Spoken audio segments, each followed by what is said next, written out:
Hello, everyone who is going to be joining. I really appreciate it. Thank you so much. Thank you so much. Got my Captain America cup here. I've been drinking out of it, so I enjoyed that movie. I don't care what anybody says, but that's a topic for another time. I am waiting for uh, Dr. Stewart, and unfortunately, Auntie Anita had an emergency, and so she will not be joining us tonight.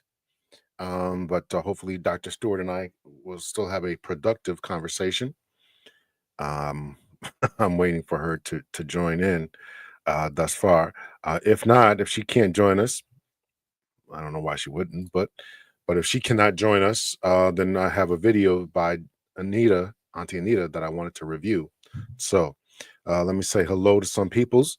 Good evening to you, High Vibe. I saw you log in before we went live. Uh, Hello to Rhonda uh, and Deborah Hutchinson. Hello, Yar- Yerushalayim.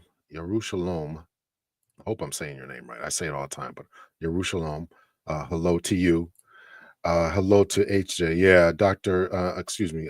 Auntie Anita had some emergency, so she will not be able to join us tonight. But make sure that you do say hello, so that we can acknowledge you and all that. So again, I'm still waiting for Dr. Stewart. I have not heard anything from her about whether she can make it or not. But nevertheless, we are here and we shall make do no matter what. So let me cue up a video here while we wait here. I hope everybody's Sunday is going well. Today is I teach one of the schools I teach at. Today is grading or grades due day, and I spent a long day correcting stuff. But a lot of this is my fault and things I'm going to change for the upcoming term.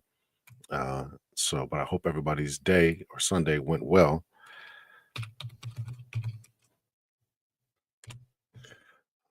I tell you, these kids with their with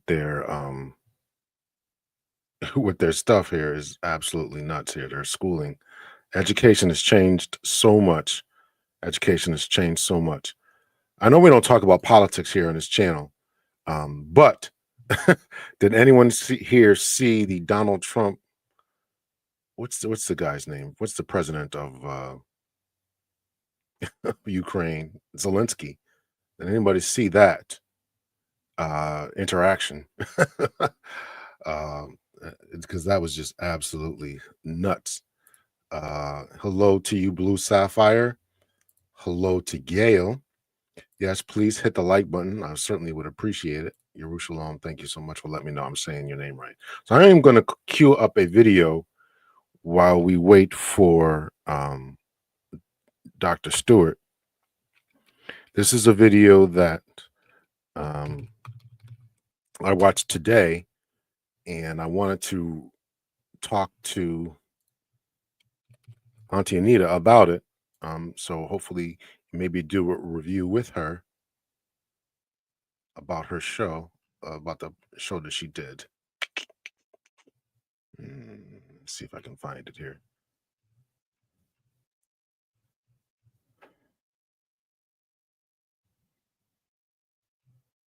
All right. She did two really good episodes that she uploaded just today, but I think she did them. I think a couple days ago, but they were really, really good. So I thought they were worth doing a show about, doing a show and talking about. So let's see what's going on here.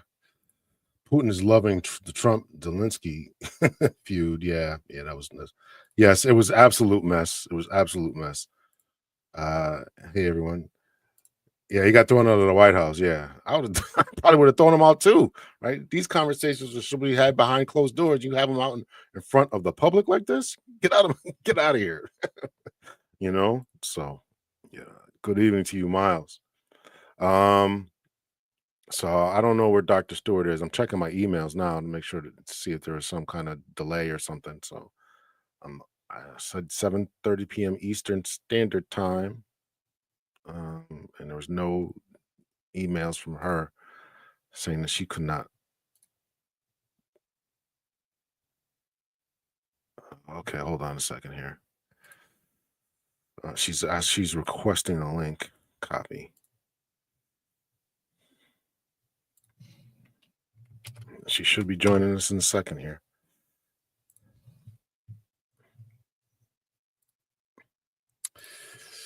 Yeah, we know what you meant there, Jerusalem. Yes, this is an absolute mess here. So, well, not that Putin is a mess, but the situation is a mess, I should say.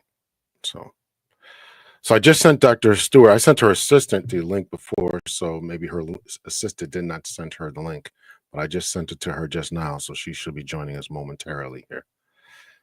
So,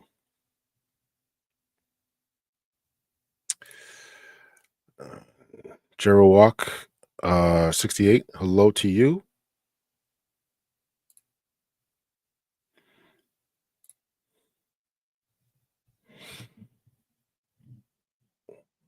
Somebody said that I heard there might be another storm coming on Tuesday. So just when we thought we were out of the woods, the temperature dropped where I am. So it makes for good sleeping weather for me because I enjoy sleeping with the window open. I gotta be ice cold. If I am not cold, I am not staying awake. I am not staying asleep. So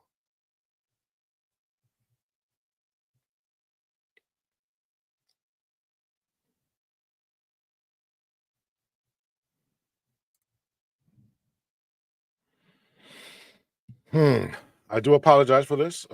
As I've said, Dr. Stewart should be joining us momentarily. Well, I try to pay a little attention to politics as well. I actually kind of enjoy that kind of thing, but I am woefully ignorant on a lot of that. So yeah, snowstorm. Yeah, snowstorm. So yeah, I try to pay attention to it as much as possible, because I that was actually a deciding factor for me for the voting, what was going politically as far as foreign affairs and all that. So yeah, we're about to get a snowstorm here. Where are you at, Rhonda? Remind me where you're at. Um, so the person I was listening to was from the DMV area. So I'm up here in the Northeast in the New England. So I don't know what's going on with that. So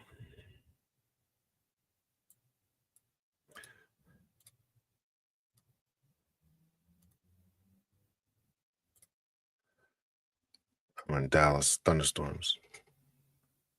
Yeah. Let me see if I can call her here. She put her number in the email address here. So let me see if I can call her.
All right, so I just sent it to her. I sent it to her email. She's in the chat right now. I see Dr. Stewart. I sent it to your email. I can put it here in the link.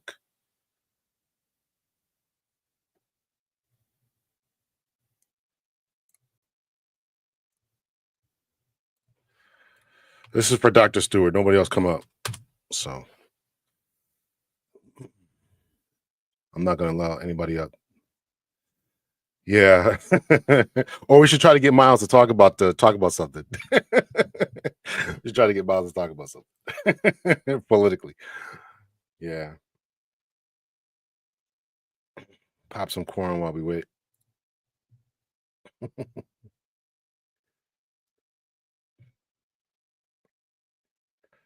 Oh, here's a political question for you there, Miles. Did you watch Captain America? Did you see that? The new Captain America, and what are your thoughts about that? That's pretty political, right?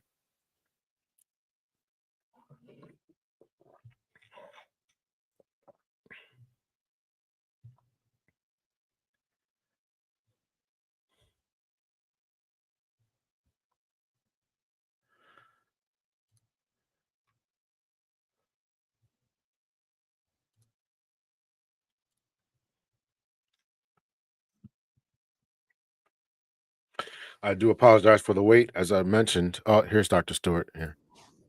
There you go. There you go. Hello. How you doing? Can you hear me okay? Doing well, doing well. So sorry. I did not have a link to get in, but I'm glad you saw my email.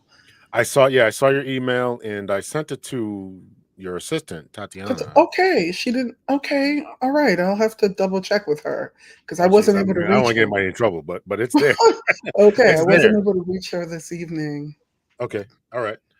All right. So thanks so much. I mean, we're 12 minutes in, so thank you so much for returning to the show. It's always a pleasure to have you on, and it's always a pleasure to me when people decide to come back on the show. It lets me know I did a good job the first time. Um, I said that Miss Anita Stoudmire from A Better Love Movement was going to join us tonight, but unfortunately, she had an emergency, so she won't be able to join us tonight. However, you and I can certainly have a good conversation.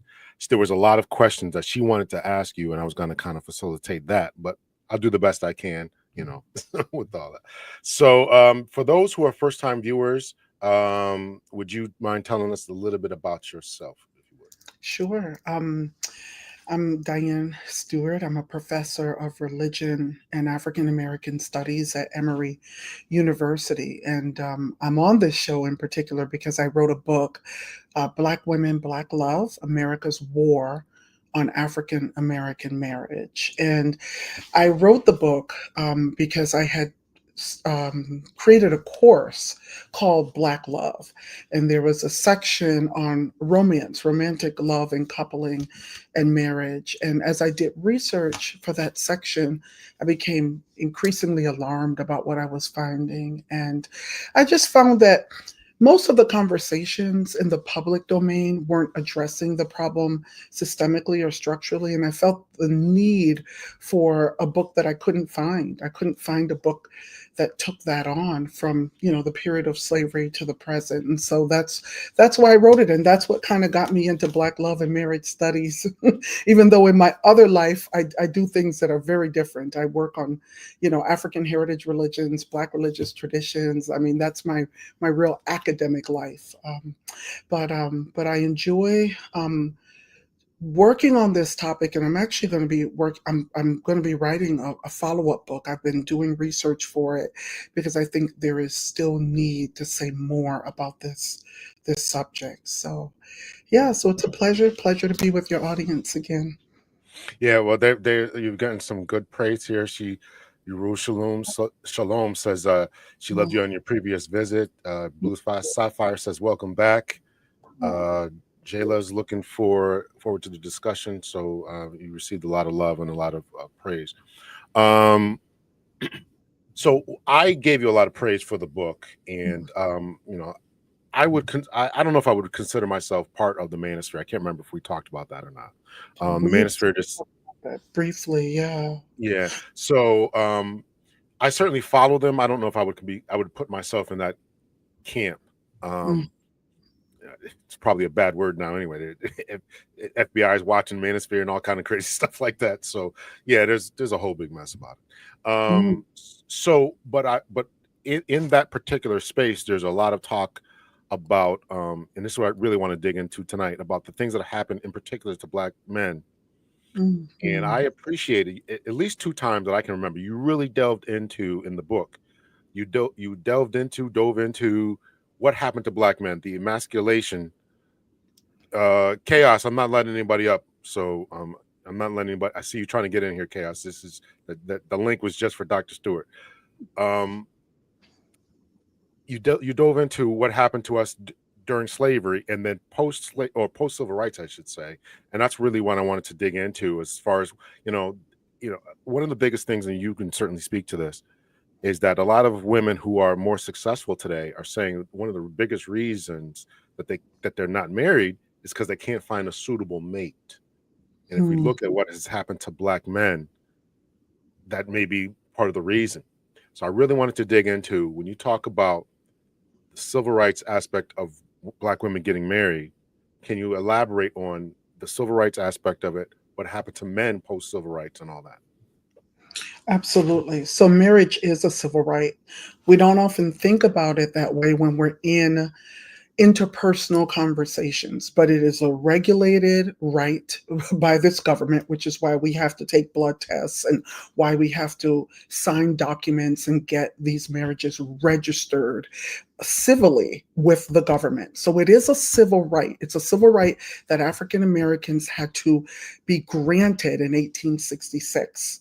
So, African Americans during slavery, many did marry, but many of those marriages were torn apart or might have even existed in what enslaved people called abroad marriages. That was literally a category of marriage that they had because it was such a staple feature of their lives. I've read narratives of enslaved persons who talk about being separated from their spouses for up to 20 years and literally not seeing their spouse or seeing their spouse very infrequently for up to 20 years. So they had this category of abroad marriages. So it is a civil right. And when we think about it, I mean, looking at the like legislation and Supreme Court decisions, there have been over a dozen cases since 1888 where the Supreme Court has affirmed marriage as a civil right.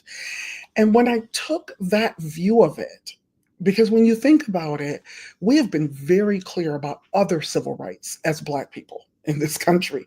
We've been very clear. We have, some people call it even the long civil rights movement that goes even before Emmett Till's murder, as if we look at Emmett Till's murder as one starting point, right, for the modern civil rights movement.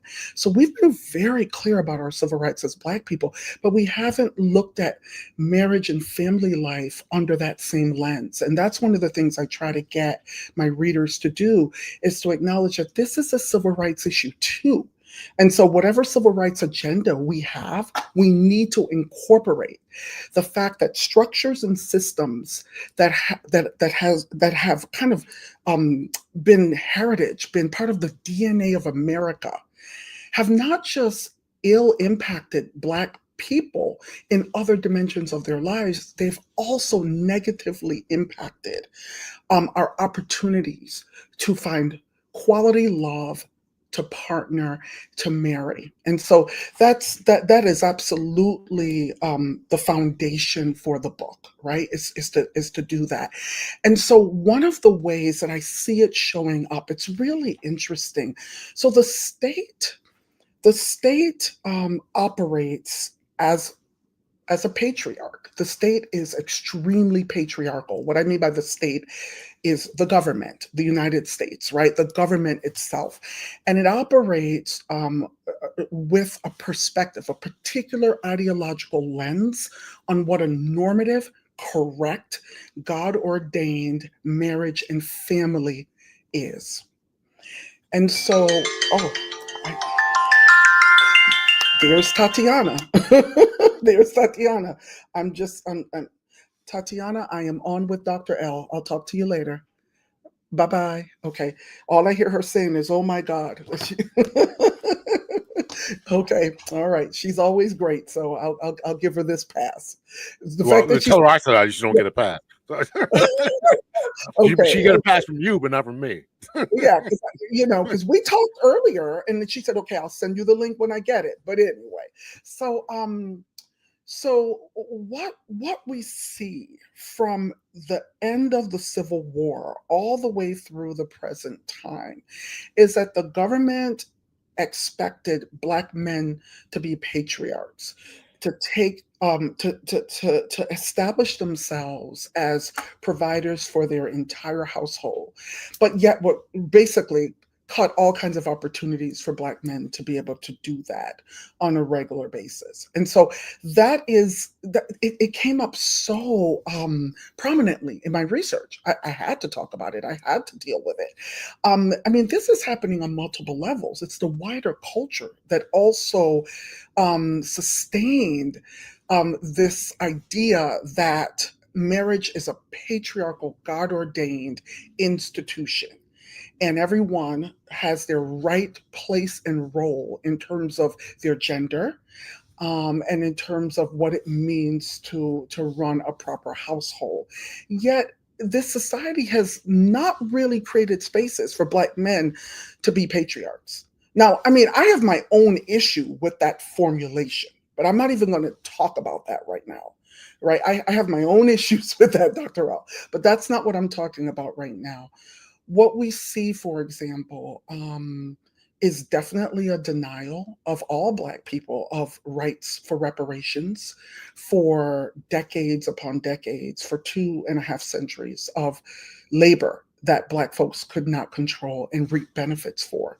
So we see that right away. That's already cutting or undercutting Black men's ability to be patriarchs, just denying them opportunities for wealth building right away after slavery. But what we also begin to see, like if we take it up to the 20th century, when we look at when Black women are entering welfare programs, I see the, thank you, Veronica, thank you. When we see that Black women are entering welfare programs, state and federal welfare programs in large numbers, suddenly the federal government and then local states are also adopting these measures, begin to come up with measures. And there were three in particular that were devastating to Black families. You talk about what might have separated Black women and Black men. Um, these measures were substitute father, suitable home, and oh my goodness, substitute father, suitable home, and man in the house. Man in the house. And they were very prominent around the early 1960s, these particular measures. And welfare departments established teams of social workers that would go into unexpectedly the apartments, the homes of Black women who were receiving federal assistance, support for their children, for them. And if they found Black men, they would be cut from welfare. If they found husbands, or if they found, male consorts, or any able bodied man. It could have been a friend, any able bodied man in the house. They would also do things like look for men's slippers. They would go into people's, supposedly, a lot of Black folk back then would sometimes keep things in their ovens, or, as storage, or they would open washing machines. They would do all kinds of things. And sometimes these systems and structures kind of work together. So you had public housing working in collaboration with the welfare department, and really just disrupting Black people's lives. So it's almost like the ideal family is the patriarch, the matriarch, the children, but you cannot get government assistance if there is a man in the house. Because if there's a man in the house, he should be providing. It's his right and responsibility to provide for the entire family. So it really did. I want to let me see if I can just pull up one or two here, Dr. L, because I think they can be very. I just want to read just two quotes from Black women during the 1960s, talking about how these policies impacted them. So this is um, this is from a woman, let's see, here it is. This is from a woman named Jacqueline Williams, who was interviewed in a film called The Pruitt-Igoe Myth, and I recommend it to all of your viewers. It is a powerful, powerful documentary about the urban renewal process. What Um, was it again? What was it again? Say it again. Pruitt Pruitt-Igoe myth, Pruitt-Igoe myth. And it's a very, very powerful film that shows how public housing undermined black networks, black people's ability to be stable, to live in stable housing without being, disrupted, and all of that, based on their urban renewal projects. And Pruitt-Igoe was a major housing project in Missouri. So this Jacqueline Williams grew up there, and this is what she says about how they ended up in the housing project. They talked with my mother about moving into the housing project. They had been living in the slums, okay? So I'm going to continue with her quote. They talked to my mother about moving into the housing project, but the stipulation was that my father could not be with us. Can you believe that, Dr. L? My father could not be with us. They would put us into the housing project only if he left the state. Only if he left the state. My mother and father discussed it, and they decided that it was best for the 12 children for the father to leave the home. And that's how we got into the projects. I mean, this was rampant. I want to just let you hear another one. Now, there's something else that we should think about too, that people found ways to kind of circumvent these restrictions, right? Demographers will tell us that we don't really ever have the full numbers on how many black men are in America because of how they have to dodge and circumvent these welfare regulations in order to not be present. There are ways in which black men, would disappear from the home, but they really were still involved in the lives of their children. But they just had to find ways to circumvent and strategically disappear when it was necessary to do so. And so I just want you to hear one more from Johnny Tillman, who was a major welfare rights organizer. She was born in the 1920s, died in 1995. She was at the time that she became involved in welfare rights at the local level, at the state level, and at the federal level. She herself had just been on welfare. This is a woman who worked for 30 years, and maybe 9 of them was on welfare. And she was a laundress for a long time. But when she had some health problems, she had to accept welfare for a period of her life. And this is what she says: I was around women who were on welfare long before I was. And they were always talking about social workers. They were afraid to have boyfriends because usually the husband had to leave, or they were afraid because sometimes the husband would have to slip in. They didn't want to separate, but in order for the family to survive, he would have to say that he left the house. They used to come in at midnight and they would look all in the clothes closets, even empty the dirty clothes out of the washing machine, because a lot of times people used to put things in the washing machines to store them away. They used to pull all those things out, empty the clothes hamper, looking for men and men's clothing. And if they were to find anything, those recipients wouldn't get a check the next month. And they had once a month's payments in those days.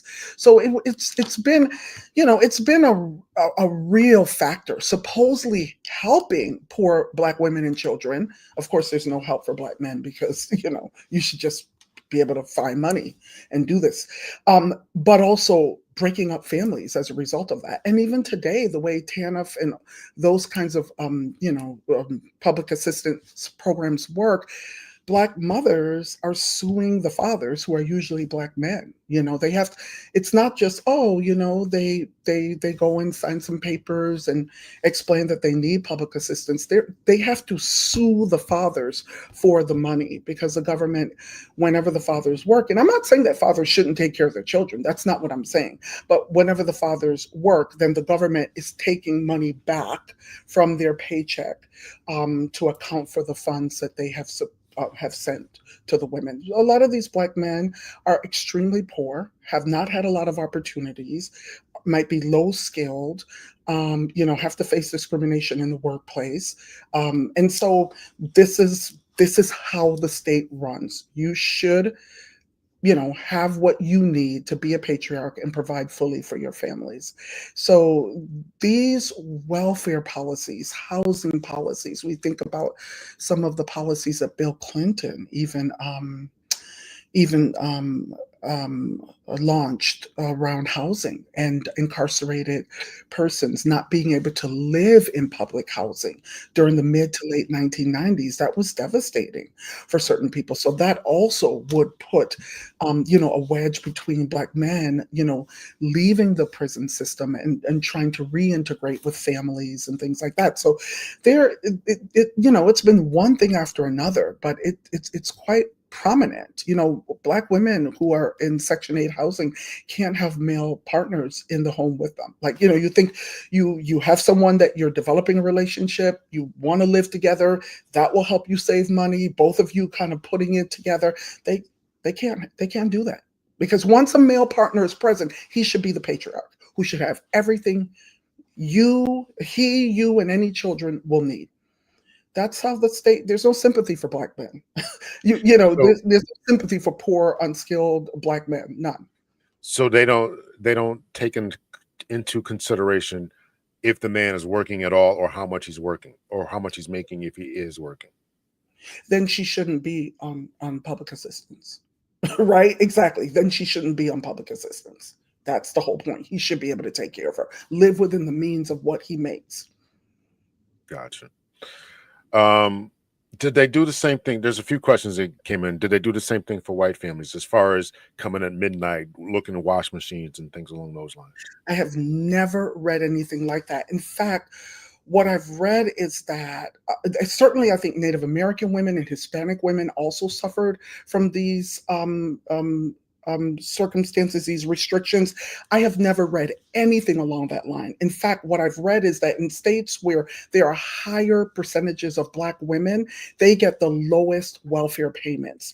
What I've also read is that when Black women and white women, some white women began to work together, to kind of galvanize for welfare rights, what they would find out is even within the same state, white women with less children got more money oftentimes than Black women, even if Black women had more children than white women. So there was clear discrimination, and some of that would depend on how the states would um, would would um, um, would enforce the policies, right? It would depend state by state, but I have never heard of them doing this with white women. I wouldn't be surprised if a few got caught up in it, especially if they were living in projects too. But I have never read any such thing or heard any such thing at all. Do you think that these policies, and Jail is asking this, were intentionally designed to emasculate the Black man and to disintegrate, destroy the Black family? Do you think that was the intention? We're gonna. I personally don't think it matters. We might as well say yes. I don't think it matters. The point is that's the impact. That's the effect. That's what matters to me, is that is the effect. Let's face it, Black people were brought here as cargo. That's how that people of African descent were brought here as cargo to produce additional cargo as laborers. That was the role and that was the purpose. And with the ending of slavery, they didn't really know what to do. What do we do with this free cargo, this movable property that lives and breathes, and now can is supposed to be treated as liberal human subjects, supposed to be treated as citizens? We don't know what to do with that. So let's kill it, let's burn it, especially Black men. That's when lynchings come into being, right? Mm. Because you're not going to lynch your enslaved property. Lynchings come into place after slavery. And so that's why Black people were brought to this country. That's all I need to know. For me, we can, for all intents and purposes, we can say yes. I don't even care. What I know is what the effect is, and that is the effect. Can you define for us a little bit substantive father in suitable home? What do you mean by Yeah. that? So if an able-bodied Black man was found, or man, let me say man, but they were Black men, was found in the home of a welfare recipient, he was immediately considered a substitute father for the children if he was not the natural father of those children. Immediately considered that. So what these social workers would also do, they would they would come with these checklists and they would look at things that they had. And for example, many women couldn't even have a television in the late 50s, early 60s. They would look at the things that they had. If they had anything that was new, anything that looked, the kids were dressed too well, something is wrong. You must be getting additional money from a male consort, or you might be working a job on the side, which I'm sure a number of women did. How else could they feed their babies? I mean, the stipends were so low. So they were really under scrutiny in a way that is almost imaginable to us right now. So if a man was found able-bodied, he was immediately considered a substitute father. And if he was not the natural father, he would just be considered a substitute father. And so, suitable home, they would police Black women's, dating practices, sexual practices. It seemed as if, from what I have studied, it seemed as if they put Black women in a position where they really couldn't be in love. They couldn't pursue love. They couldn't pursue male company. And if they did in any way, that was a violation. Somehow they will be penalized and punished for that. And in many respects, they were also policing Black males' sexuality too. By preventing them from being with the women that they loved, right, or the women they were dating. So suitable home was: is this woman morally upright? Is her home kept at a standard that we feel is suitable for the moral and correct upbringing of a child? They would judge based on how the home was kept, based on whether or not they got reports that men or a man even was coming and going or leaving. They had spies. So it was quite elaborate. And so yeah, that's suitable home. Mhm. So that's the 60s. Do you address the drug war and how that was mostly targeted towards black men? That's the 80s, 90s, Yeah. mass incarceration, et cetera. Do you consider that as well? I do, and I do think that's a major systemic structural barrier as well. I mean, in some places, Black men from the ages of 19 to 30, the late 30s, 1 in 4 would have been incarcerated in some cities across America. I mean, it's been a major impediment. It's the new slavery.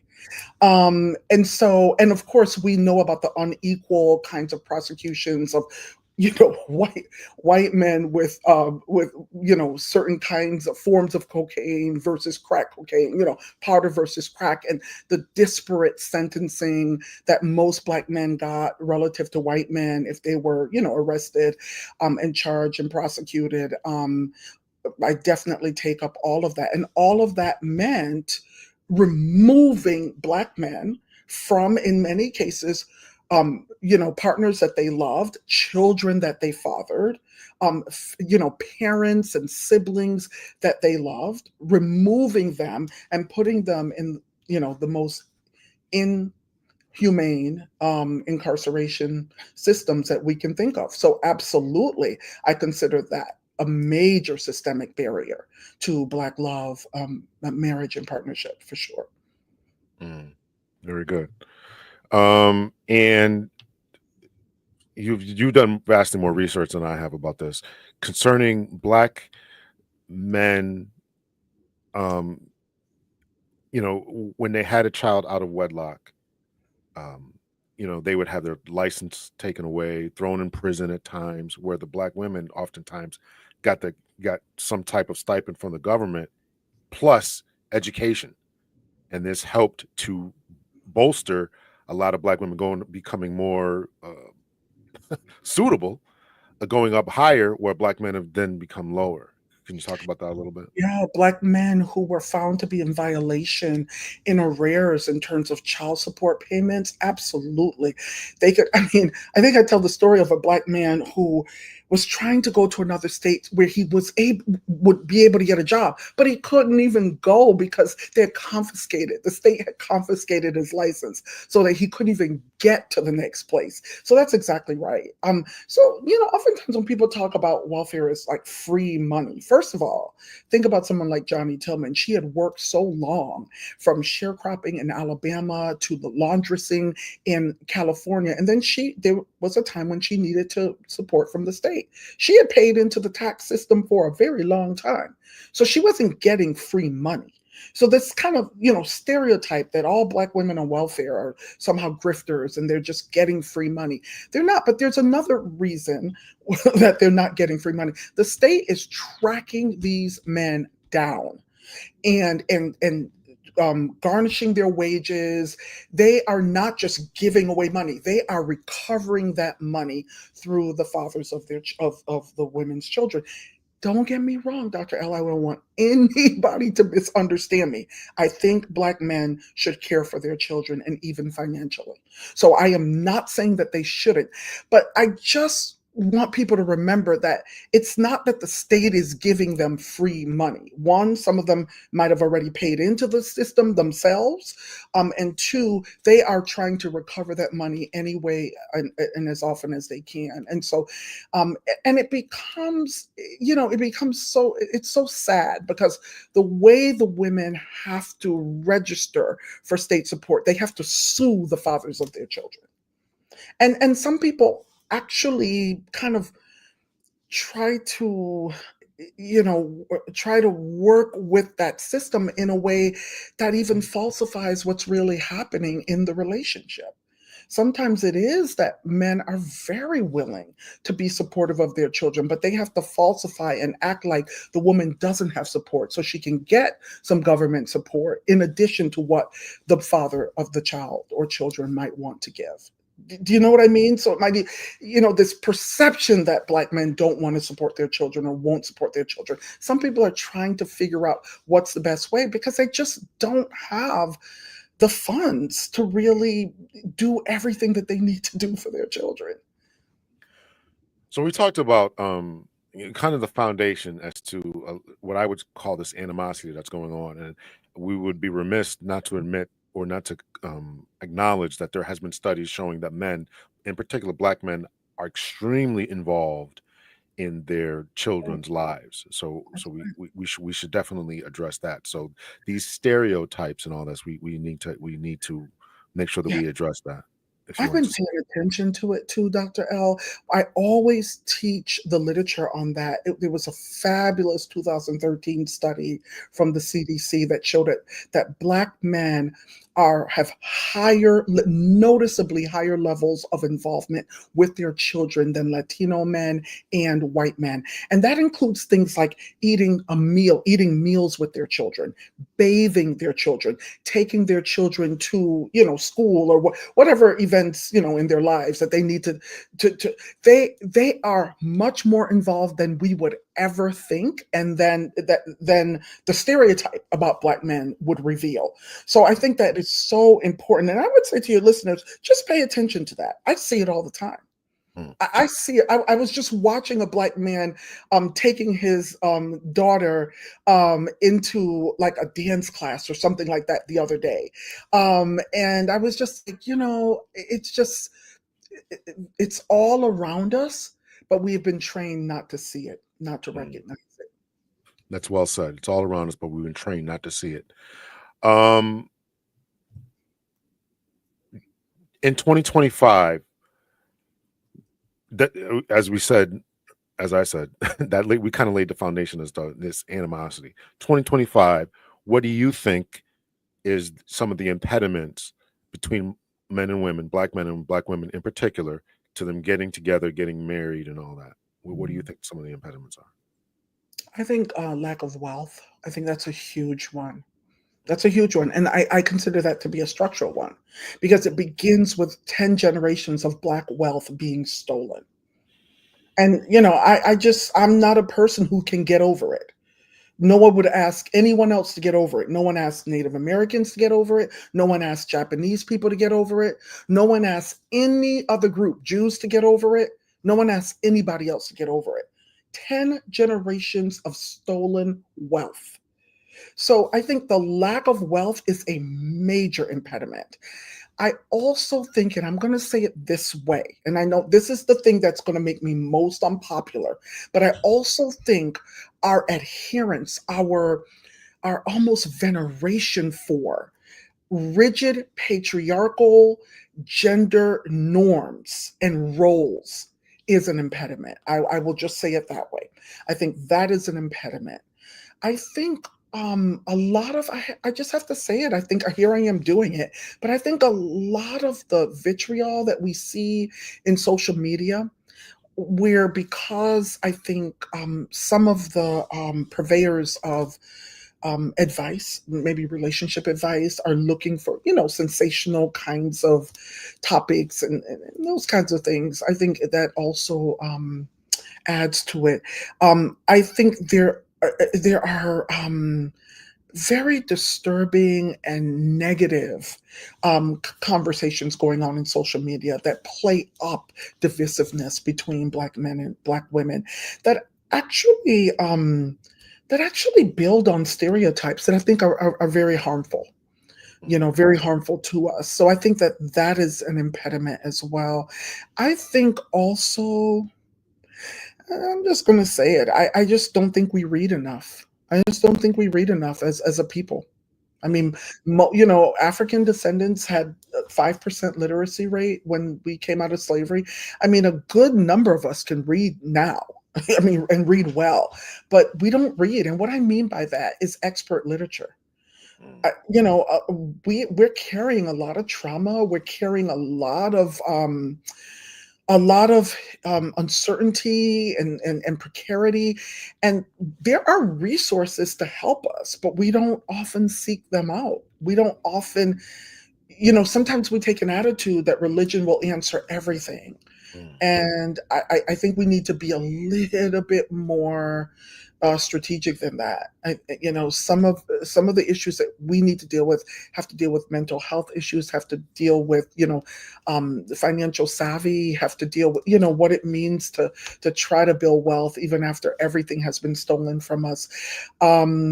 So I just think we need to be more of a reading community, that actually seeks expert advice for some of the kinds of building we need to do individually and together. Those are some things that I think are actually hurting us and pulling us apart. No, that's well said. That's well said. Um, I would like you to define what you mean by the patriarchal kind of thing. Let's Yeah, stir the pot here. yeah, yeah. Well, I think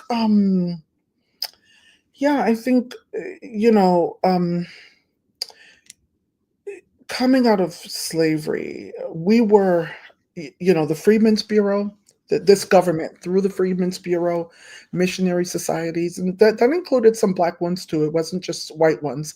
Volunteers coming from the north to the south to try to educate and civilize the slave, inculcated in African descendants a notion of what a Christian moral family should look like. And it was a patriarchal family where a male head becomes head of household in a lot of our bureaucratic documents. A male head was a provider and kind of governed the home, had the power and distributed that power. A female mother, right? She might have been responsible for the moral training of the children and all of that. But basically, the male had controlled the finances and had ultimate authority in the home. Mm. And the wife was basically a helpmate, somebody who was submissive. And I think we've idolized that. And I think we're often looking to replicate that in our households. I'm saying this based on what I've heard promoting this book. We are into that. We are truly, truly into that. And there are variations on it. Like it's like jazz, like right. You got your theme and you got your variations. There are variations of it. But that is a model idealized structure for how marriage and household should look for us. And I personally think it's harming us. I think it is. Yeah. So what would be the model uh, that you would try to put forward? Or is there one that you would try to say that we should Yeah, try to? I'm not sure I would put forward a model. That's the thing. I'm not sure I would put forward a model. What I would advocate for is that married adults um, who love one another need to figure out how they want to establish a life together and be responsible to themselves, to one another, and any children they might bring into the household or produce. I, that's what I think should happen. That's what I think mature adults should do. And it might be that, whatever they decide might look like a traditional patriarchal family. And if that's the case, that's fine. But to say that it must look like that, I think it's tricky because we can't always replicate that. We can't always establish that. I also have my own concerns about how the unhealthiness of patriarchy for Black women, even for Black men.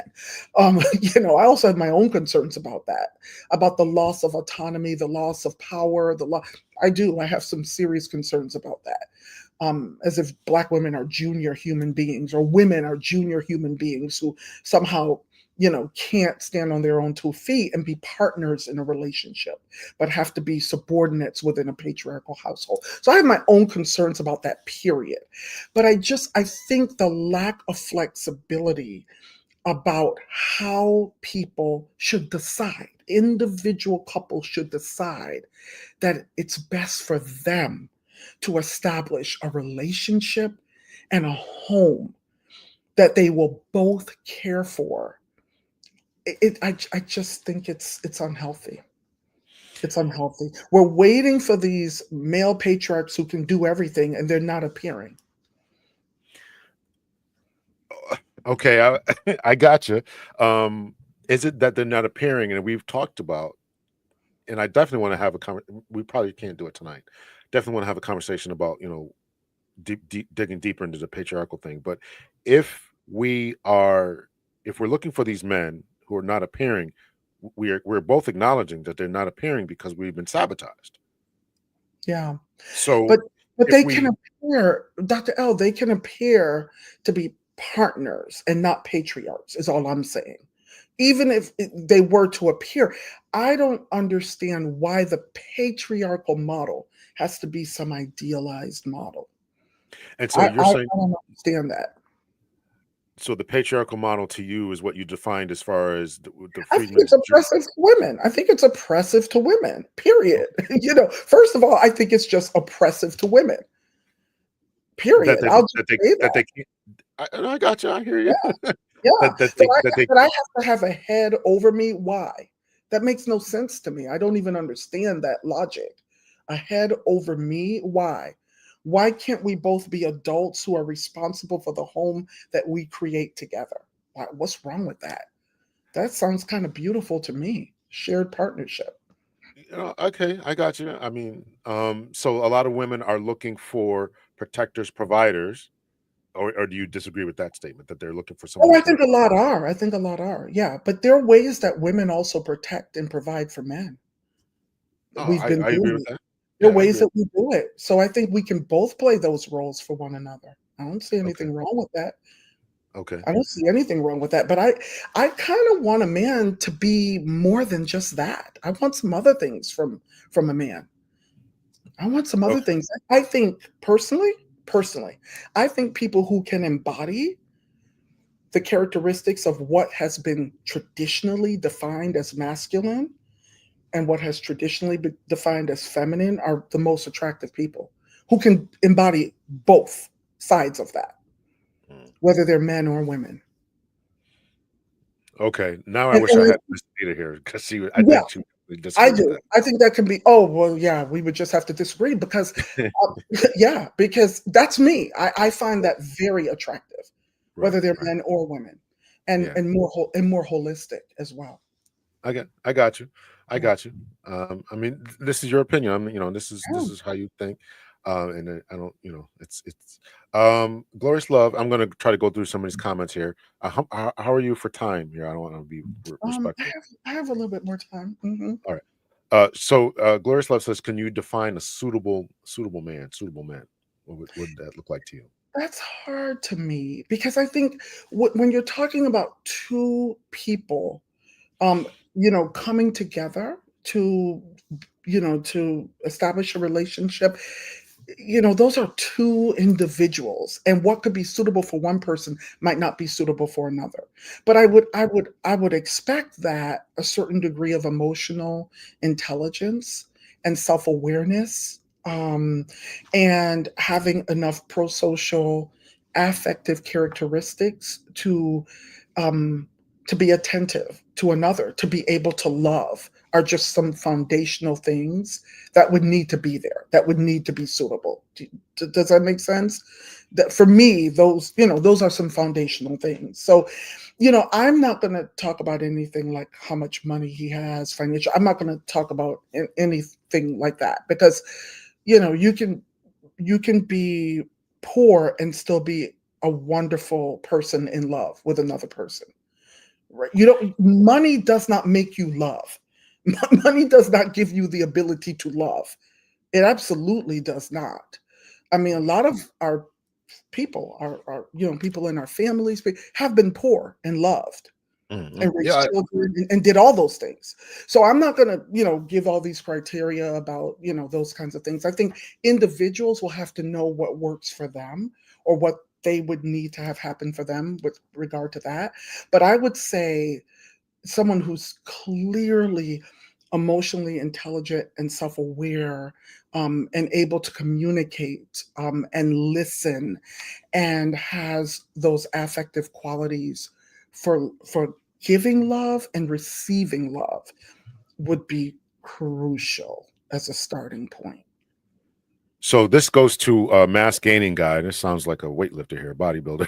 Mhm. This new day, new time. Unfortunately, true love no longer exists.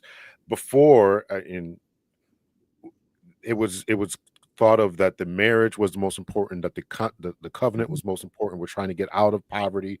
We get together, we marry. Is that not is what you're talking about now showing up in love? Right, love was on the back burner back then. It was more about duty, honor, service. Let's raise these kids. Let's do whatever. Of course, there was some level of love to it. I'm not saying that. Mhm, But mhm.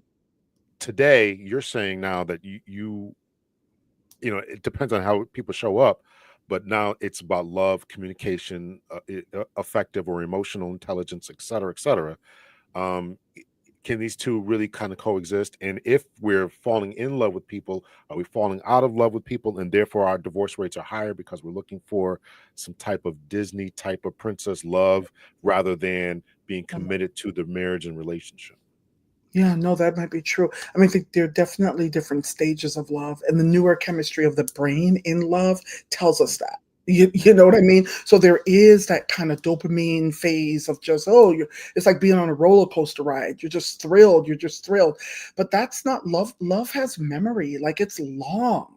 It takes time. And so people often give way to a new kind of attachment and a new kind of commitment, like a deeper level of attachment and commitment that comes through experiencing life together, right? The bonding that comes with that, the trust that comes with that, and then that unfolds into deeper levels of commitment and attentiveness and giving and sacrifice and all of those kinds of things. So to me, yeah, no, it takes time, and I think you're right. I think there's so many incentives in our culture to just rest with a kind of Disney fairy tale understanding of love. There's no doubt about it. Our culture really, it feels good. It feels good, it sells. So our culture really does reinforce that. But love takes time, trust, commitment, all of that. And it's hard. It's hard too. It can be hard. And so yeah, I agree. I don't think we the our cultures on the whole prepare us for the different stages of love. I agree with that. I absolutely agree with that. Do you think that you're obviously a successful black woman in your circles? Are you are you in Mhm. a sorority or anything like that? No, no, No. no. Do you, so do you run into women who are on your educational level, attainment, uh, status, successful, who refuse to date men who are less than them? They call it settling. Have you run into that type of thing? Oh, I know definitely. you've probably seen it on Yeah, Facebook or social media. definitely.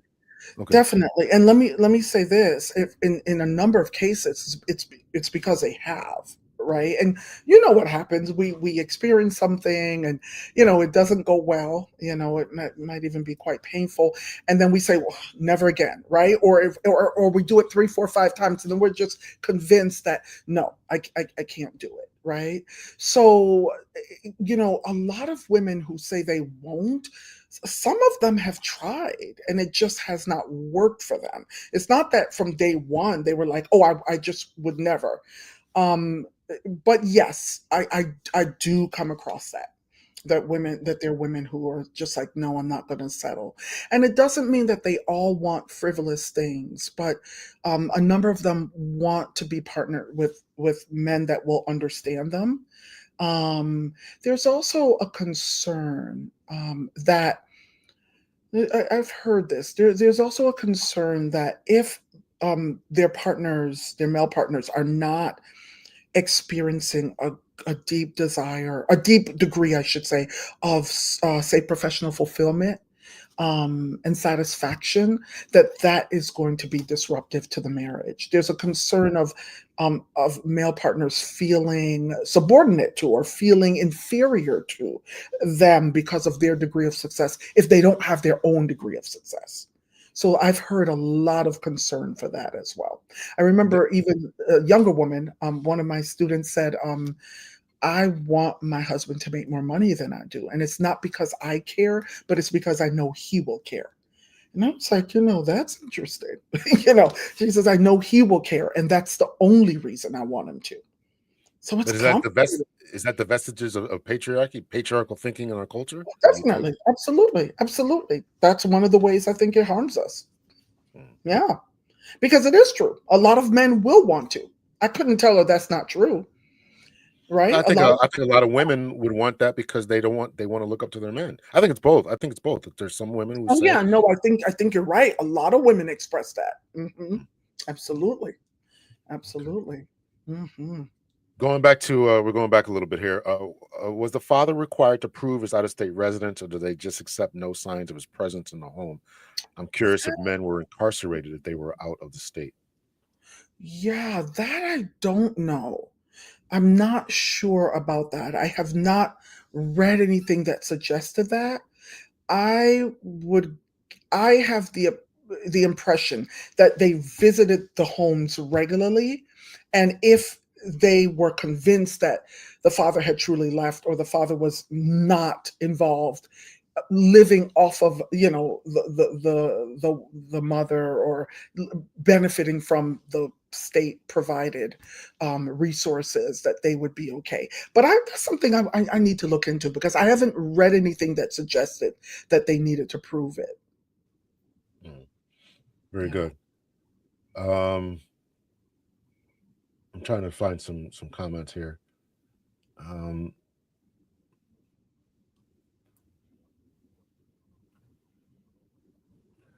all right, so you're working on a new book. You said, is it what's it going to be addressing as far as what we're It's talking going to about? be addressing, yeah, this issue of patriarchal love and family, and household.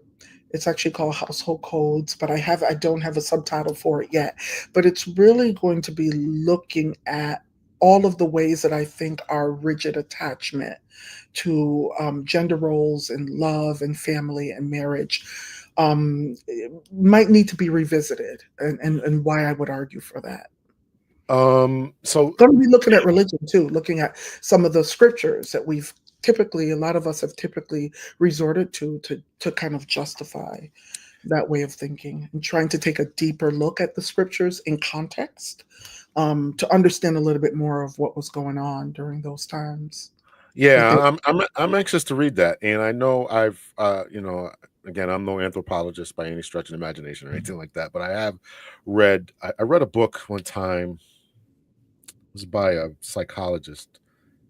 I want to call it. I think it was like called "Sex and Love" or "Sex and God." Mhm, How mhm. religion destroys everything, or something like that. Dr. Daryl Ray. Uh, Okay. one of the greatest books I ever read, besides Mm, yours. um, and he talked about different religion in different cultures. I know this is, maybe mhm, not religion, but cultures across the mhm, world, and how they looked at sex, premarital, and all mhm, that kind of stuff, right? mhm. Um, and it was really, really enlightening to me. And of course, your background. What have you found in different religions? Are they all African religions, and what do they look about? What do they Mhm. think about patriarchy? And I know the patriarchy is defined differently Yeah, according to different cultures. yeah. Well, one of the things that I think is fascinating about Africa in particular, there are strong matrifocal and matricentric traditions. So one of the things that I notice, patriarchy existed in Africa before Europeans and Islamicists from the East came to Africa, but it wasn't the only game in town. It was checked. Matricentric, matrifocal traditions existed at the same time. So it wasn't the only thing operating in many respects the way we would see in a lot of the European cultures.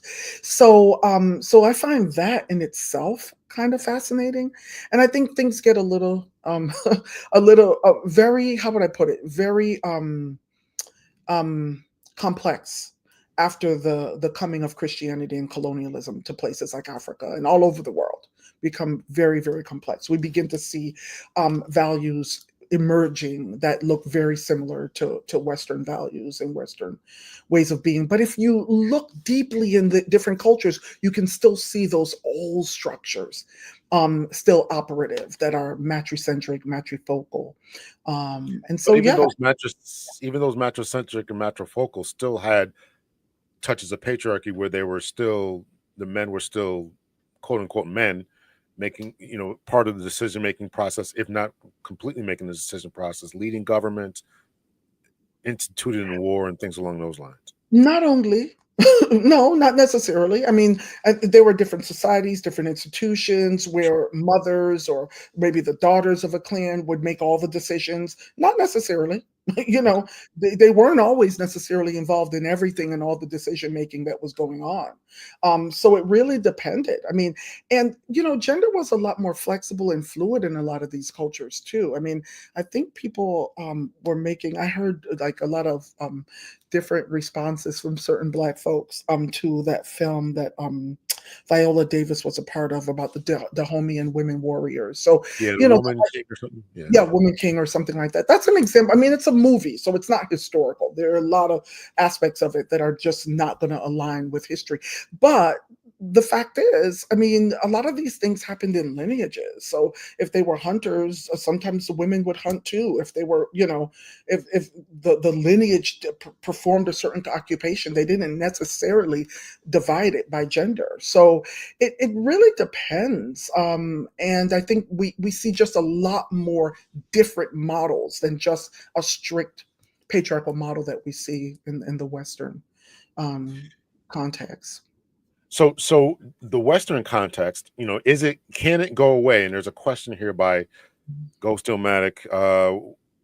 We talked about social media, things along those lines. He's asking the women who want to quote unquote smash the patriarchy, be excited to pay for dates and be willing to physically protect men. Is that kind of what you're Well, pushing well, up yeah. against?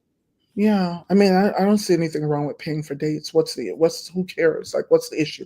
If we're in a relationship where, who cares? Like, why can't we both just take care of things? What's the issue? So, no, I don't have any issue with that. Be willing to physically protect men. Okay, sure. Why not? I don't know. I mean, yeah, I guess men are willing to physically protect me. I guess so. Um, but what I would say overall is, It would be nice if we could be more flexible about how we understand the gifts, the talents, the likes and dislikes of people, and to allow people to grow into those different ways of being, whether they're men or women.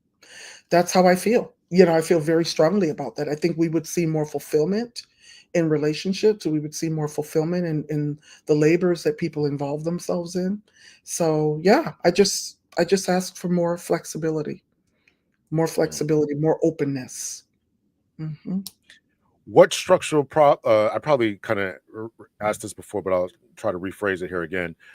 Going forward, can we get together? Can we defeat social media? And what do you envision for the Black relationships going forward? Are they going to be completely smashed to patriarchy? We're gonna have women paying for dates and protecting men, while men cower and with the aprons on and I mean, cooking. how often does that happen? Oh, it's not Let's often. how often does this happen? Not often. Seriously, how Yeah. often? No, no, you're right. You're right. It's not often. Why are we quickly running to those kinds of things? Why Right, don't we right. talk about things like, how decisions are made and how money is handled and treated, and why don't we talk about things that happen on a regular basis? I Well, I mean, think yeah. I think a lot. Well, and listen, it could be the culture. It could be Mhm. what's ingrained in us. I completely admit to that. But I'm Yeah, saying, what does it look like in the future? Because yeah. this is where we are, and now we have to. Not only do we have to train men to take a step back, as it were, Mhm. but you have to Mhm. you have to get women to accept Yeah, this type of man and look at this man and say, "Woo, he's masculine. He's that's not true. only he's That's all these very different things true. that you're saying." And so you have to convince, in my estimation, you That's really very have to true. convince women to want those types of men. Mhm. That's a big issue. That's very true. That's very true. Okay, I know that when people are dating, there's a lot of performance and posturing and all of that. But I think what I'm asking is when people find themselves committing to a relationship,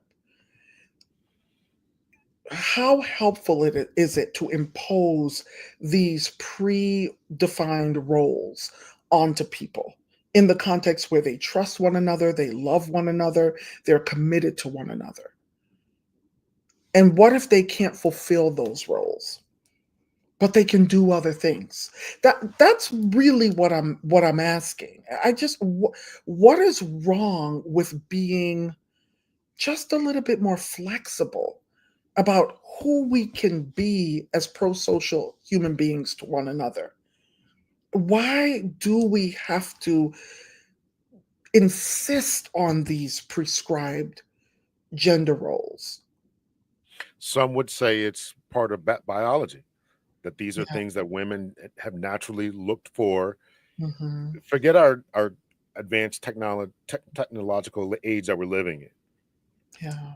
Men are just generally stronger, and so now they're saying that the role of protector provider was caveman days back in the plains of Africa or whatever, and now there's still a natural inclination in men and women to want these types of different things. Mhm. Yeah. No, I mean, I don't deny that evolutionary patterns does have something to do with some of these things. I wouldn't deny that. But I think what I'm concerned about is how households then have to be structured around patriarchal men making the decisions, having the power, deciding ABCXYZ, right? And women of the house being submissive and secondary. And I do have some concerns about that. I have some concerns about that. And in fact, there are at least two studies I've looked at that show that egalitarian relationships, egalitarian households report higher levels of love, which was not surprising to me. Yeah, I've read a couple of those studies too. So Mhm. You don't like them, Dr. L? I'm skeptical of them. Mhm, I've read a couple other studies that saying the same thing, that um, when there is more egalitarian, then the guy doesn't get as much sex, or there's not as much sex happening within the marriage. So I've read I think I've done a show about this. I've read. That's interesting the way you phrase it. The guy doesn't get as much Well, I sex. tried to clean it up before you caught that, but That's interesting. That's interesting. I tried Okay. to clean it up. So Okay. That's really interesting. I yeah, haven't seen that, but that doesn't surprise me in a way. That's yeah. interesting. Because So, and so the more theory people, is because she's less attracted to him far as a masculine male. That's the theory. really? Yeah, I'll send it to you. I'll I send was it to you. thinking it was something else. Okay, okay, send it to me. Send it to me. Yeah. That's interesting. I was Now thinking it was something else. Okay. the theory. Let me just be clear about this. The theory isn't in the paper. It's people reading the paper and saying, Oh, "Okay, okay, okay, it's okay, okay. it's people kind of putting two and two together." But so Okay, actually, it okay, might be in the paper. It's been a while since I read it, but I'll try to okay, send it. I'll send it to you. So, okay.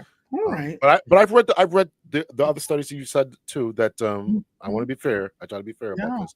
I've read the studies saying that there is more love, but and they say that if they're more egalitarian, then there's time for love. If he's washing dishes, if he's doing whatever, helping out with the kids, then there's Yeah, more time for the other thing. absolutely. Yeah, my Yeah. own mother attested to that. I that's something I learned very young from her. Like that's what you want. You want to it's like just be together and create a home together that's working for both of you. Mhm. Love is an action, not a feeling. Wow, I love that. That's interesting. Yeah. Yeah. Yeah, Yeah. yeah. Show me something. Absolutely. Yeah. Well, I certainly don't think that a guy ought to just be sitting around cracking Mm, open beers and playing video games while his wife is doing whatever she's doing around the house. I certainly think you got to get up and take the kids to, dance lessons or whatever. I think you should be. I think you should. I don't understand why guys didn't do that. and do I things around the house too. Like the Oh yeah, dog. well yeah, you cook, I clean, or whatever. I clean the dishes or help Yeah, out or cut the grass or yeah. You yeah, shouldn't just sit around being a slug. I don't think that. I don't yeah. think that. Just figure it out together. Just figure it out together as a couple. Just figure it out. That's Yeah. how I look at it. Just figure out what's going to work for you as a couple. Right. Right. Right. Hmm. Let's see. Boys, reciprocation. I love that. That's a part of love. Somebody's asking what does metrocentric mean? Mother focused, a mother focused culture, a culture where the mother is central in the family system. Centered around the mother, exactly. Yeah. Um, let's see. What do you have any hope for just Gen Z coming up? That you think they're going to increase marriages, or what are your thoughts about that? I do because human beings are just naturally social beings, and we're going to have to get through, all the technology and the apps that create barriers between forming, between young people in terms of forming deep, deep, intimate relationships. So I think that they'll have to. They'll have to. We can't have it any other way. They'll have to, and especially as they grow up and mature, as they grow up, as they get out of their 20s, and they will find their way to one another. They will have to. I mean, I don't think it's helpful that we have so many shows out there talking about what black men ain't and can't do and won't do and what black women, I don't think that that is so helpful. But I do think that because we are by nature social creatures who need to bond with one another, it's like a plant moving toward the sun. We're going to need to find the ways to do that. Do you think that it's going to be marriage or some different type of marriage, a different definition of it, or marriage without the state? I mean, we still might be getting together. I mean, a Mm, lot of people now are, this whole, to like a better terminology, b- babies out of wedlock, baby mama drama, right? And it's really just plural relationships. I right. mean, you think any of that is healthy, or what are your thoughts about that? Well, it's interesting. I was always of the mind frame that I don't think marriage is going anywhere. Mm, Period. I don't think it's going anywhere. It helps to regulate resources. It helps to organize people in social units that allow for the care of children, that allow for the care of elders, the distribution of resources. It's a useful institution on so many levels. So I personally don't think it's going anywhere, but I think we probably will just have a plethora of different types of coupling arrangements, including marriage. I think we just will continue to see that. You know what I mean? I think we will. I don't I don't love to use the words out of wedlock per se, but I do think we will continue to see people coupling and having children, whether they're married or not. I think what is important in terms of what adults owe to children is that people bring their best adult selves to care for those children, whether they decide to marry or not. I don't know if that makes sense. I personally like marriage. I mean, there are aspects of it that can be troubling and problematic, but I personally like it as an institution. I personally like it and find it helpful and useful, but I can understand why some people want nothing to do with it, especially, the kind of bureaucratic dimensions of it. I can understand that as well. I think Do you what's think most important is that we really do show up for the children that we bring into the world, and help them to then develop the kind of values and empathetic kinds of systems that allow them to live well in the world with others as they grow. do you think we should try to overthrow those bureaucratic systems because a lot of people don't want to get married because of the bureaucratic system? Oh, You think that we yeah. try to eliminate that? I don't know. Um, you mean so that it would be, for example, a totally cultural practice or religious practice, for example? Is that what you mean? And so that the Yeah, well, government, no, they don't have to be registered through the government or something like that. Is yeah, that what? because I mean, I think that the biggest problem that people have with marriage is the potential of divorce, or the financial ruination of that. So if you took that off Oh, the table, okay, so I guess I'm trying to understand to be sure. Do you mean no marriage at all? Because even if someone is just having a religious marriage, I mean, that is something different than just coupling, right? Like, no, yeah. So I'm talking about the bureaucratic process of, um, yeah. So if you're in a religious oh, I marriage, see what you mean, of having to go through the court system to get divorced and all of what happens and how do you divide the wealth of the family yes, and the yes, property and a all lot of of, that. I don't know if Yes, you know, following yeah, Japan. I think China's yeah. eliminating a lot of this stuff. So, So I mean, yes and no. I think yes in the sense that it can interfere, but at the same time, it can offer protections too. So let's say it's just religious marriage, and a couple is now divorcing. How would that?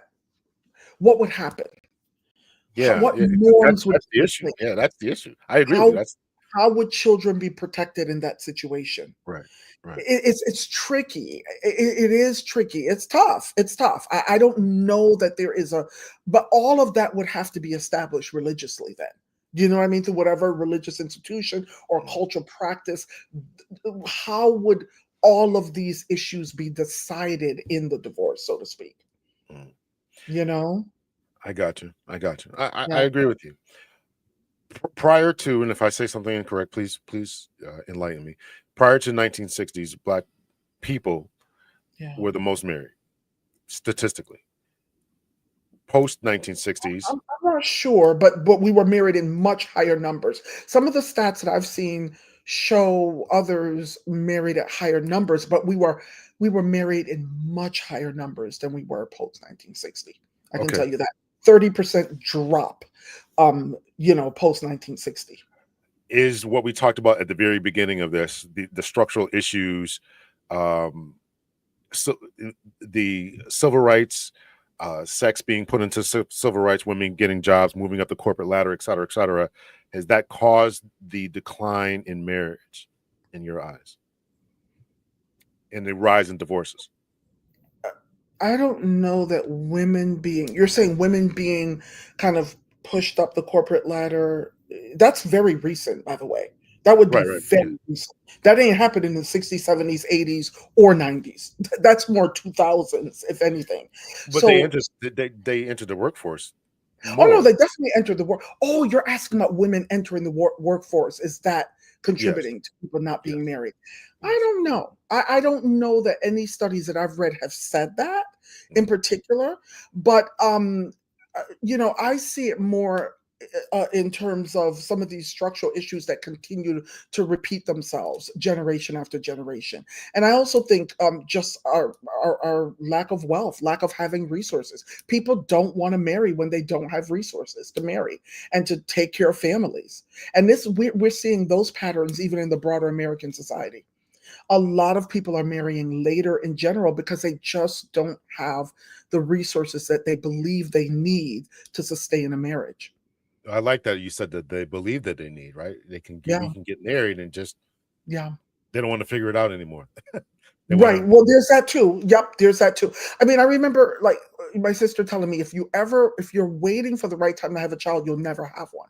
Right. Right. You really just have to do it. I mean, she was married at the time, and her whole thing is like you just have to do it because you will feel like you'll never be able to do it. Yeah. And so, no, that's an interesting point as well. Yeah. Yeah. Yeah. All right. I think that's pretty much I think that's pretty much it that I had. Um Why did you chuckle, Dr. L? well, there's a couple of things here. The men I meet, they want to Oh, test drive. That's a big turnoff for me. what? I'm assuming by test drive she means become sexually involved early. Yes, that's what she means. Yes. Yeah, Yeah. yeah, I hear that a lot. Do you have something to say about that, Dr. L? I was definitely waiting You to know, hear what you had to say about a man. it. Well, I mean, that's interesting. It is something that I hear from Black women a lot, that it's not even just that they want to test drive, that they want to do it like right away too. Like immediately. They don't even want to wait to really like develop a real connection and bond. And I think that that is something that does turn off a number of Black women. I mean, there are other Black women who, welcome that, but it does turn I off was a gonna number. say, yeah, they a lot of black women welcome that. Okay, let's get to Well, it and let's figure this out if you're gonna be up to par. I mean, as a man, they want to know if the man's up to par, whatever, whatever they're looking Okay, okay, okay. All right. Well, what do you think about that, Dr. L? I mean, you're a man, so I'm curious about what you think about that. for. I think it's actually kind of a turnoff. I mean, if you're looking for a wife, and then this is me talking Mhm, completely patriarchally, I want to make sure I'd like to have someone who's mine and mine alone, and I mean, I'm 50 years old now, so that's not mhm, gonna, that's not, mhm, you've got kids and all that kind of stuff. I'm not ignorant, but I'd like to think that, and when you meet someone who just wants to immediately get to it, it's like, oh man, like, can we learn each other's last names first, or I'd right, still kind of have some semblance of, I'd like to have something special that no one mhm, else has experienced, so hmm, that's my thoughts. okay, interesting. So Okay. you've run into ladies who you've run into men who wanted to immediately jump into it, I think, Well, so. most women have, but that is something I do hear from women who are dating, and even I mean, I'm sure it's happening with the young people left and right. I mean, they're in that season of their lives, but even women in their 40s, 50s, even 60s, I hear that often. That men exactly immediately kind of want to. It's like they don't even want to just do the courting thing that people used to do, so to speak. So I have heard that. I have heard that Do you a do bit. you know why? Do you know why that is that men would want to do it? Do you know why that would be? I, I don't know. I mean, one, they might not be serious. They might just want to have sex. I think that's what a lot of women also think. They might just want to have sex, right? Like that's what they want. So that would be like my first thought. I What think do that you? there's a deregulated sexual market, Mhm, and if it's deregulated, right, everybody's just kind of just doing what they're doing. mhm. There's an idea of man of investing time and energy. Yeah, If I'm out with you yeah, and you're dating other people, and there's this idea about, I don't know mm, how long you've been married or whatever, but there's this idea about women who have multiple men that they're dating. and mm, or using. This guy pays my rent. This guy pays my cell phone. This guy is my food guy. This guy is my sex guy. Then you have to mm, figure out as a man who you are in this roster. And mm, if I'm not the sex guy, I'm going to keep moving. I'm going to move on to somebody else. And there's also the idea that if women are quote unquote moving like men, mm, um, moving up the not only moving up the corporate ladder, but also mm, delaying having babies, don't want to do traditional roles, is that I want to get something out of this relationship versus dating you, courting you for 6 months, 8 months, a year, and then it's mm, not leading to marriage.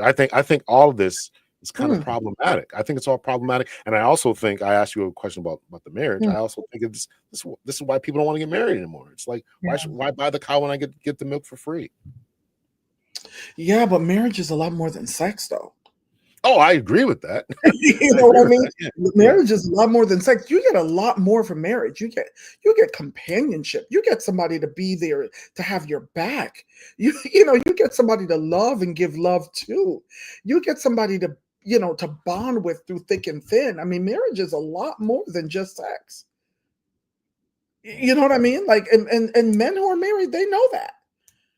Well, I'm not disagreeing with you. I'm just saying that Yeah, what's going on out here in the market yeah, is this is why when I enter into meet someone, I want to make sure that it's yeah, how do I know that it's going somewhere and how do I know I'm not being used for free food, right? We talk about studies a lot of times. I yeah, quote the study all the time that there was a studies that said 30% of women admit to hmm, going out simply for food. Well, yeah, uh, yeah. those are the ones that admit it, right? So So, so that's interesting. So it's almost like I am, I'm paying for this outing. I'm the one, basically financing it. Or let me get something out of it. And sex would be something that I could get out of it. particularly if you know it well in this again deregulated market when she has Mhm. so many different options, be it through Right, social media, through right, dating apps. She has all these different options, right, and she may be seeing all these other people, she may not be. What am right, I getting out of this? If right. yes, I'm financing this, I'm getting her nails done, I'm Mhm, taking her out on dates, we're going bowling, we're doing whatever we're doing. What am I getting at the end of the day? I don't want to look like a chump. So this is why they're immediately mhm, jumping into that. I don't think mhm. it's healthy or good, but I'm just Yeah, saying that this is the world that we live in. This is the yeah. world that we live in. It's So interesting, and it seems like it's a world where people can't really, or they dance around what it means to talk about where people are on the commitment stage. Like where are it seems like that's even a hard conversation to even have based on what I'm hearing. Like that yeah. you don't really ask that. You just try to see how that gets figured out along the way, which is very different than when I was coming up, like in my 20s and 30s. I was just very, very different. Oh, listen, I'm telling you, the reason I started talking about this and getting Yeah, into this yeah, is because got divorced a few years back and I started dating again. And I'm like, yeah, what's going on out here? What the heck happened? So I had to catch up. And right, so right. this things Mhm, that you're hearing, mhm, I'm telling you as a 50 about to be 2-year-old mhm, guy, this is mhm. absolutely the truth. There's Yeah, no exaggeration to it at all. I had a date one time. I had called her up. I said, "Hey, I'm not doing anything. I didn't eat.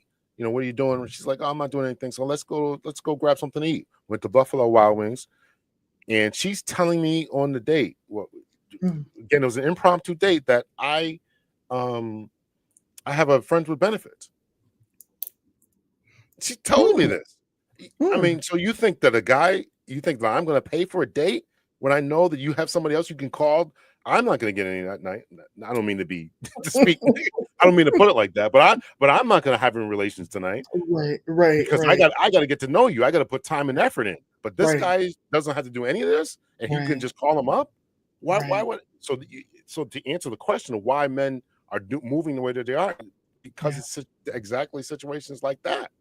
That Mm, is something I'd like if we some sociologists out there to study. yeah, Maybe I don't know. yeah. Maybe I should do it. I don't know. But I just think it's wild that what's Mm, going on. I don't think mhm, it's healthy mhm. for any of us. Yeah. I'm glad that you're optimistic But about it, but again, that's what I mean. Like,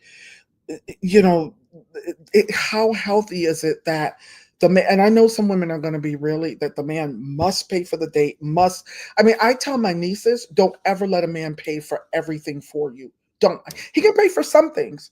He can even pay for most things at some point, but don't ever, because you are going to feel like you owe him sex. You are going to feel that way. Trust me, you will.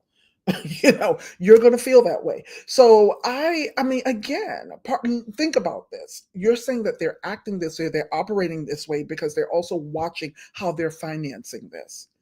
What if we were more fluid about those kind of things, where it's not expected that the man has to finance the date? It might not feel as romantic. Maybe that's part of the problem in terms of courting. But from what you're talking about, are we even courting anyway? What so again, it's an interesting thing to think about. I like I said, I don't advise it. And I know for some men that might be like, what? But I don't advise it with my nieces. I do not advise it. I'm like, you can initially, but then just be like, no, I'm gonna pay this time. I'm gonna do this time. Yeah. So what do they think? What do they think? Okay, so paying for it eventually, I think I don't have a problem with that at all. Mhm, But the initial is still the patriarchal system of mhm, mhm. you That ought to says pay. Because again, the women would say, I don't want a man who can't pay, hey. who is Mhm, stingy, who's whatever, mhm, mhm. right? So Yeah, so no, he, I we're understand we're that. at a we're at an impasse here, I understand that. I understand that, but also you can discover that over time as well about one Mm, another. yeah, You can over time. If it lasts long enough, you can discover that. yeah. Yeah, I mean, Dr. L, it's not easy. It's not easy out there. No, it ain't. It's not easy. It No, it really ain't. is. It really is. No, Mhm. it ain't. There's so much performance before we can even be ourselves. That's the problem with the dating. It's like there's this performative aspect of it that doesn't really allow you to be who you are, because you got to perform these particular roles initially, and it's hard. But if you get beyond that, then you can really be who you are and see if it's going to work out. Yeah, yeah. No, I I mean, agree. I don't know. I mean, I'm optimistic because we have to. That's the only way we can survive as a species. We have to find ways to pro-socially come together. We have to. I guess we can survive as a species by having sex and having some children, and it could be miserable and horrible. I guess you're right. It does. It doesn't have to be good, but I Yeah, but what do. kind of kids are they gonna produce? Yeah, That's the issue, right? exactly. But I do think that I do think that they will find a way. They will find a way. It would be nice if we could help them.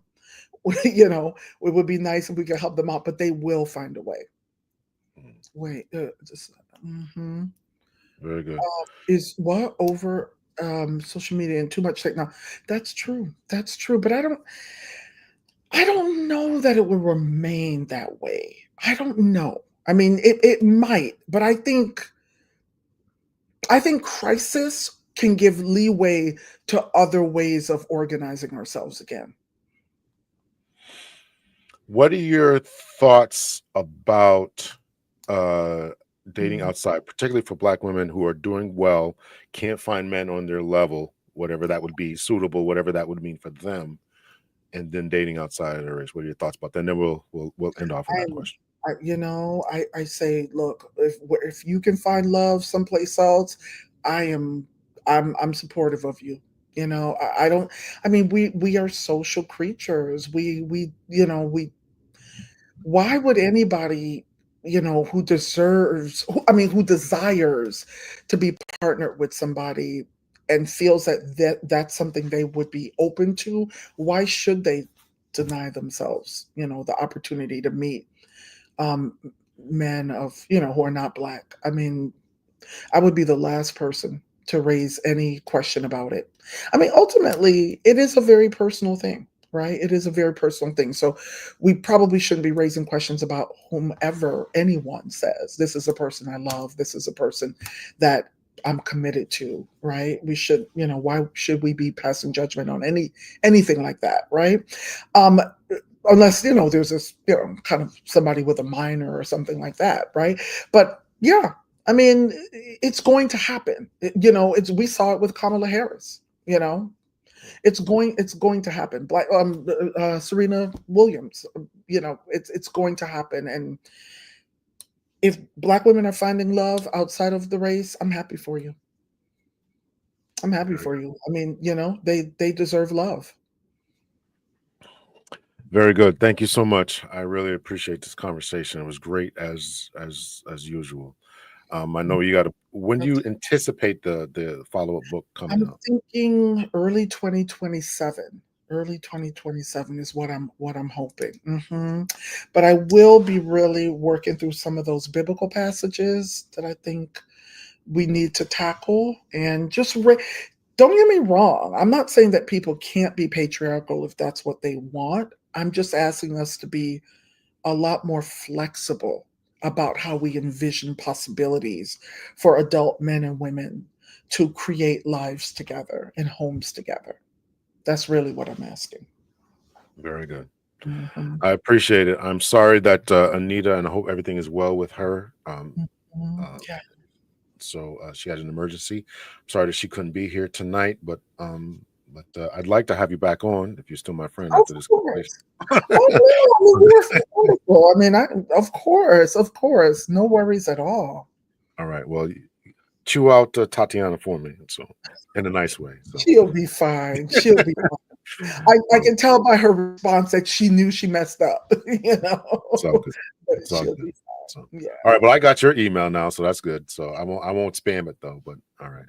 All Yeah. right. So we'll see you, everyone. Thank you so much for the chat. Thank you to all of you. If you all want to buy me some lunch, I would appreciate it. If you all want to buy me some lunch, make sure you hit the thumbs up button. If you have not purchased Black Women, Black Love, please make sure that you go over to either Amazon or where can they get it? I got it on Amazon. Where else can I get it? Oh yeah, they can get it at Seal Press. You know, my website, DianneMStewart.com, has a page right there with the book, and you can see all the places you can get it. I mean, some of the places they can get it, maybe we're supposed to be boycotting them right now. So I don't even know if I want to say some of them, but the press is Seal Press, and you can definitely get it at Amazon, Walmart, Barnes and Noble. I mean, and anywhere you really Yeah. can. I audio booked it. That worked for Yeah. me. Okay. So Okay. um Okay. but I again I do I'm gonna say it again, it's probably the third or fourth time I said I appreciate you being in this modern time of people attacking each other, Yeah. attacking men, Yes. attacking women, attacking men, Yes. men attacking women. I truly appreciate that you give the men some grace in there and say, listen, it's not their fault. You know, and I had to recognize that one of the ways I got into the space because when I was a police officer, I would try to understand, what's up with us. So I went back to school and studied psychology, and then um, and so I just want to understand, how we got into this place. And once Right. you understand, as you said, we don't read enough. If we really understood our history, how we got into this place, we would have so much more patience, so much more love, and we could also develop some real answers and to Yes. some solutions going forward, and Yeah. recognize, oh, they're acting this way because of X, Y, and Z, or this is a leftover from slavery, or leftover from Jim Crow, or whatever, or leftover from the denial of access to education and to resources as other people were given. If we really understood that, we can really make some strides to going forward. Dr. L, I think, we are really good as a people for, oftentimes in finding spiritual mentors, but we don't find the mental health mentors, the emotional mentors. We need both and we deserve both. Mm, yeah. Yeah. Yeah, you're right about that. We've got a lot of spiritual mentors, and to me, a lot of that's part of the problem. They're running around here following the wrong people, kind of again whispering in their ear. To me, it's more of a Disneyfication kind of thing, looking Mhm. towards the Prince Charming, and sometimes the Prince Charming is the pastor of a church, Mhm. and he's not living up the par, right? He or Might not she, have all the skills to grapple with the other internal work that we need to have done. And that's one of my concerns. or They deliberately or deliberate, deliberately yeah. yeah, Mhm. yeah, that's my Because biggest issue is when because it's a they space of power. Yes, yeah, exactly. sleeping with the women, taking over the That's money and right. controlling you and all this kind of, yeah, I could Yeah, go on and no, on about that's really true. That's really true. Yeah. yeah, yeah. Well, I've got to meet my the other person, the other's doctor. Is she a doctor or a therapist who would She's a therapist, licensed okay, prac okay, who would licensed. quibble with me on some of this stuff? Yeah, I got Yeah, yeah. She definitely would. I okay, Let me say okay. hello to High Vibe and to Miles. Thank you so much for buying me Oh, some lunch or oh, contributing to it. Yeah, so I'll try to have you guys back on.